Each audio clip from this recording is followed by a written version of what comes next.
بسم اللہ الرحمن الرحیم۔ السلام علیکم ناظرین۔ من و سلویٰ کیا تھا؟ اس کی حقیقت کیا تھی؟ من و سلویٰ کس نبی کی امت پر اور کیوں نازل ہوا؟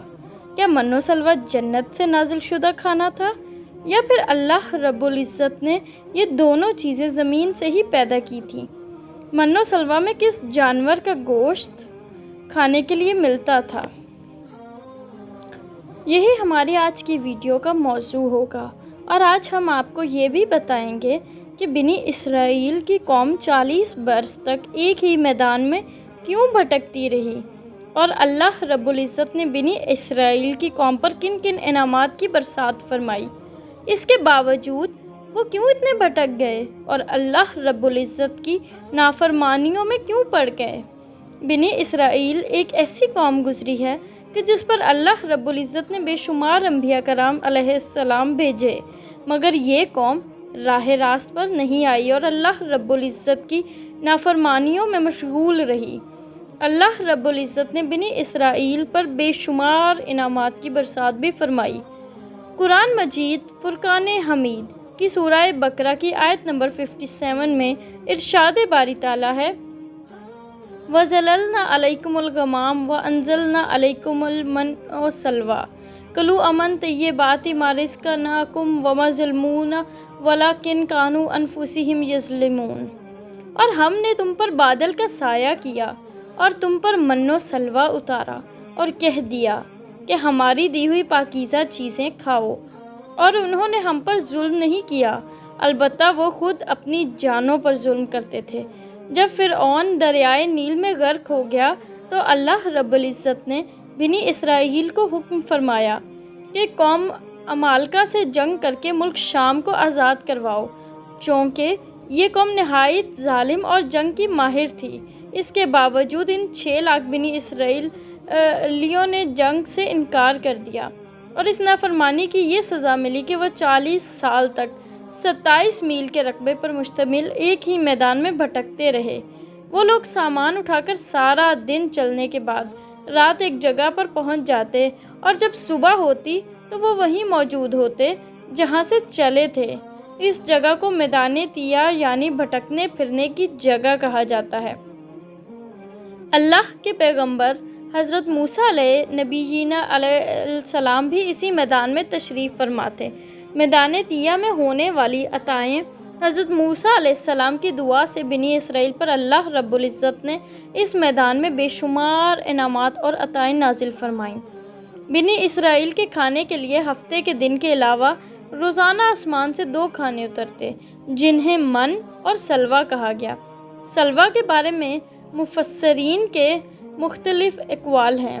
من کے بارے میں صحیح قول یہ ہے کہ یہ ترنجبین کی طرح ایک میٹھی چیز تھی، جو روزانہ صبح صادق سے طلوع آفتاب تک ہر شخص کے لیے 1 سا یعنی تقریباً 4 کلو کی بقدر اترتی، اور لوگ اس کو چادروں میں لے کر دن بھر کھاتے رہتے۔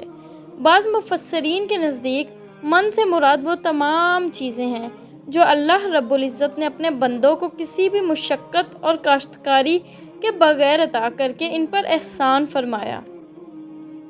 اور سلویٰ کے بارے میں صحیح قول یہ ہے کہ وہ ایک پرندہ تھا، اور اس کے بارے میں ایک قول یہ بھی ہے کہ یہ پرندہ بھنا ہوا بنی اسرائیل کے پاس آتا تھا، اور ایک قول یہ ہے کہ جنوبی ہوا اس پرندے کو لاتی اور بنی اسرائیل اس کا شکار کر کے کھاتے۔ اللہ رب العزت نے قرآن مجید فرقان حمید میں ارشاد فرمایا: اور ہم نے تم پر بادل کا سایہ کیا اور تم پر من و سلویٰ اتارا اور کہہ دیا کہ ہماری دی ہوئی پاکیزہ چیزیں کھاؤ، اور انہوں نے ہم پر ظلم نہیں کیا، البتہ وہ خود اپنی جانوں پر ظلم کرتے تھے۔ ناظرین، کوہ طور کا ایک سفید پتھر ان کے پاس تھا۔ جب پانی کی حاجت ہوتی تو اللہ کے پیغمبر حضرت موسیٰ علیہ السلام اپنا عصا اس پتھر پر مارتے، اور بنی اسرائیل کے 12 قبیلوں کے لیے اس پتھر میں سے 12 چشمے جاری ہو جاتے۔ یہ وہی عصا تھا جیسے حضرت موسیٰ علیہ السلام نے فرعون کے جادوگروں کے سامنے پھینکا تھا، اور اللہ رب العزت نے اس عصا کو ایک ہستہ بنا دیا تھا۔ اسی عصا کی برکت سے اس پتھر میں سے بنی اسرائیل کے 12 قبیلوں کے لیے 12 چشمے اللہ رب العزت جاری فرما دیتا، دھوپ سے بچاؤ کے لیے ایک بہت بڑا سفید بادل سارا دن بنی اسرائیل کے لوگوں پر سایہ کرتا، رات میں میدان کے بیچ میں ایک نورانی ستون اترتا جس کی روشنی میں وہ لوگ کام کاج کرتے۔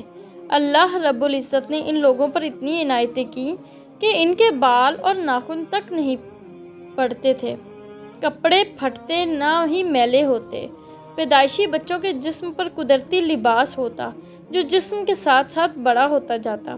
من ایک میٹھی چیز تھی جو فجر کے وقت سے سورج نکلنے تک ہر شخص کے لیے 4 کلو اترتی تھی۔ جب بنی اسرائیل یہ میٹھی چیز کھا کر اکتا گئے تو انہوں نے آپ علیہ السلام کی بارگاہ میں شکایت کی، جس کے بعد ان کے لیے سلوہ اتارا گیا جو ایک بھنا ہوا چھوٹا پرندہ تھا۔ بعض مفسرین نے اس پرندے کے حوالے سے لکھا ہے کہ یہ تیتر تھا اور بعض نے لکھا ہے کہ یہ بٹیر تھا۔ من و سلوہ کے حوالے سے روایات میں آتا ہے کہ یہ کھانا ایسا تھا جو انتہائی آسانی سے ہضم ہو جاتا تھا، رنگ، خوشبو اور ذائقے میں بے مثال تھا، ہر طبیعت و مزاج کو موافق آتا تھا۔ پھر اللہ رب العزت نے بنی اسرائیل کو نافرمانی کی سزا دی، چونکہ حضرت موسیٰ علیہ السلام کا حکم تھا کہ کھانا روز کا روز کھا لیا جائے سوائے جمعہ کے، کل کے لیے بچا کر نہ رکھا جائے کہ ہفتہ کو من و سلوہ نازل نہیں ہوتا تھا۔ مگر بعض ضعیف الاعتقاد لوگوں کو یہ ڈر لگنے لگا کہ اگر کسی دن من و سلوہ نہ اترا تو ہم لوگ بھوکے مر جائیں گے، چنانچہ ان لوگوں نے کچھ چھپا کر کل کے لیے رکھ لیا۔